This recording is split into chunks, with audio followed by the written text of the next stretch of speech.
Friends, UP TET test most important 20 questions test series का ये दूसरा वीडियो आप सभी के सामने आ चुका है, जिसका पहला प्रश्न है कि संज्ञानात्मक विकास का जनक किसे कहा जाता है। आप सभी के पास 4 ऑप्शंस हैं। पहला पियाजे, सेकंड अरस्तु, थर्ड थार्नडाइक और चौथे नंबर पर हैं रॉस।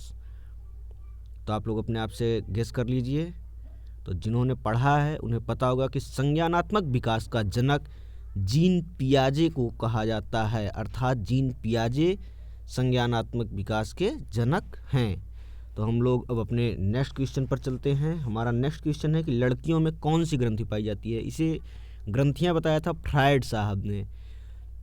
लड़कियों में अब आपके पास 4 ऑप्शन है। इलेक्ट्रा, ओडिपस है, ये ओपीडस नहीं ओडिपस है, और थर्ड पे है कोई नहीं, फोर्थ पे है दोनों। तो लड़कियों में इलेक्ट्रा ग्रंथि पाई जाती है, क्योंकि आपने देखा होगा लड़कियां अपने पिता के प्रति अधिक प्रेम का भाव रखती हैं, और बच्चे जो होते हैं, लड़के जो होते हैं, वो अपने माता के प्रति अधिक प्रेम का भाव रखते हैं। तो जो लड़कियां अपने पिता के प्रति प्रेम का भाव रखती हैं तो इसे इलेक्ट्रा ग्रंथि के कारण, और जो लड़के अपनी माता के प्रति प्रेम का भाव रखते हैं वो ओडिपस ग्रंथि के कारण ऐसा होता है, ऐसा फ्रायड साहब ने बताया है। नेक्स्ट है कि परियों की कहानी को महत्व दिया है। तो आपके पास 4 ऑप्शन है। किंडरगार्टन, मॉन्टेसरी, दोनों, कोई नहीं। तो किंडरगार्टन के जनक जो हैं वो फ्रोबेल साहब हैं, और परियों की कहानी को महत्व दिया है मॉन्टेसरी ने। मॉन्टेसरी ने क्या किया है? परियों की कहानी को महत्व दिया है। अब अपने अगले क्वेश्चन पर चलते हैं। किस अवस्था को प्राथमिक विद्यालय में प्रवेश की अवस्था कहते हैं? तो अवस्थाएं आपके पास 5 होती हैं, लेकिन यहाँ 4 लिखा है। शैशवावस्था, पूर्व बाल्यावस्था, बाल्यावस्था, किशोरावस्था। तो प्राथमिक विद्यालय में जो प्रवेश की अवस्था होती है वह होती है बाल्यावस्था को ही प्राथमिक विद्यालय में प्रवेश की अवस्था बाल मनोवैज्ञानिकों ने माना है। बाल्यावस्था संवेगात्मक विकास का अनोखा काल है, यह किसका मत है? आपके पास 4 ऑप्शंस हैं। कॉर्ल एंड ब्रूस, ये कॉर्ल एंड ब्रूस हैं, और ये सेकंड पे पियाजे, थर्ड थार्नडाइक, फोर्थ पे रॉस।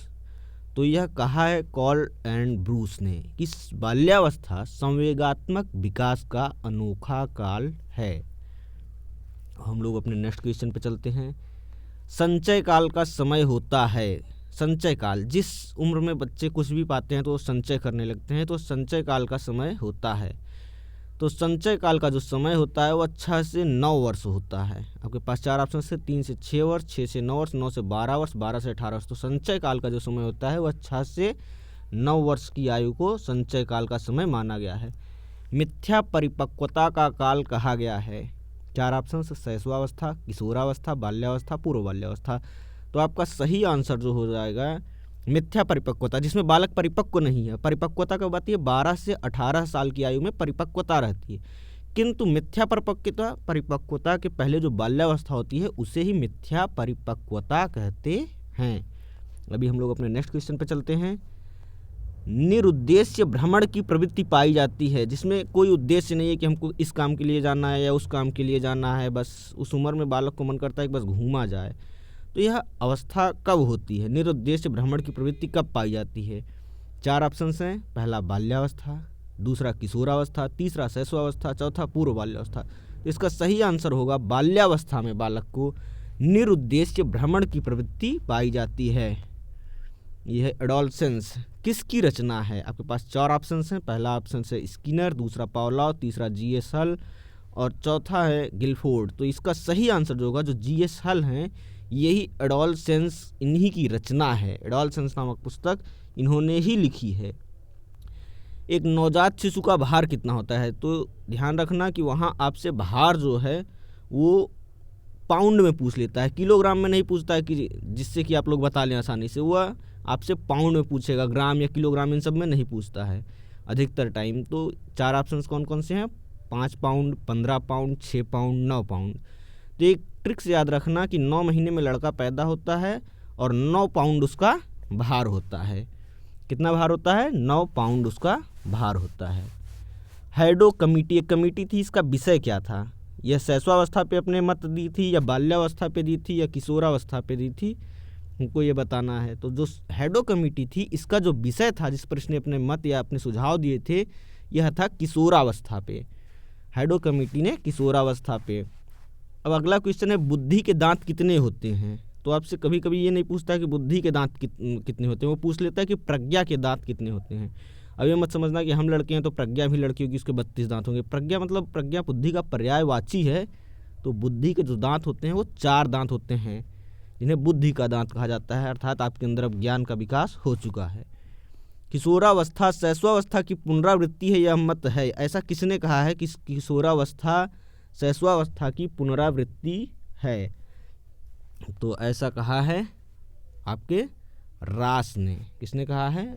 रास ने कहा है कि किशोरावस्था शैशवावस्था की पुनरावृत्ति है। मतलब जो संवेग, जो भावनाएं, काम वृत्ति, ये सब होता है, ये शैशवावस्था में भी अति तीव्र होता है और किशोरावस्था में भी तीव्र होता है। इसलिए रास ने कहा कि किशोरावस्था शैशवावस्था की पुनरावृत्ति है।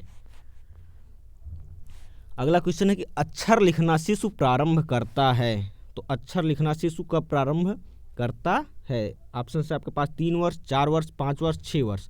तो आपका सही आंसर क्या होगा? आपका सही आंसर होगा कि 4 वर्ष में बालक अक्षर लिखना प्रारंभ कर देता है। अगला क्वेश्चन है कि शिशु रंगों की पहचान करना प्रारंभ करता है। 3 वर्ष, 5 वर्ष, 7 वर्ष, 11 वर्ष। तो शिशु जो है वो रंगों की पहचान करना कब स्टार्ट कर देता है? तो मनोवैज्ञानिकों के अनुसार शिशु 5 वर्ष की आयु में ही रंगों की पहचान करना प्रारंभ कर देता है। जैसे ही शिशु की आयु 5 वर्ष होती है तो सारे रंगों की लगभग पहचान करना स्टार्ट कर देता है। मैकडूगल के अनुसार मूल संवेग अथवा प्रवृत्तियां कितनी होती हैं? मैकडूगल ने कितनी मूल प्रवृत्तियों के बारे में बताया है? ऑप्शन से 13, 14, 15, 16। तो आपका जो राइट आंसर हो जाएगा वह 14। मैकडूगल ने 14 मूल प्रवृत्तियों के बारे में या मूल संवेग के बारे में बताया। इनका यही मनोविज्ञान में योगदान है सबसे महान। संवेग का संबंध है किस चीज़ से है? संवेग का संबंध क्या नैतिकता से है, कि भावना से है, कि बुद्धि से है, या संज्ञान से है? तो संवेग का जो संबंध है वह है भावना से। संवेग का संबंध भावना से है। संवेग क्रियाओं का उत्तेजक है, यह मत है किसका? गिलफोर्ड का, पियाजे का, वाटसन का, कि थार्नडाइक का?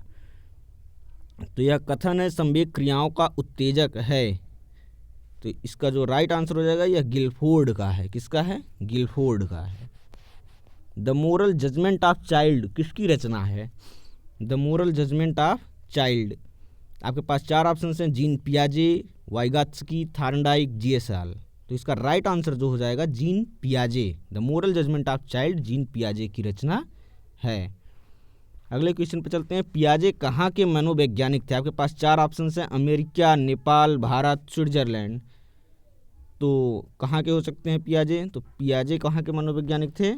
पियाजे थे स्विट्जरलैंड के। कहाँ के थे? स्विट्जरलैंड के थे।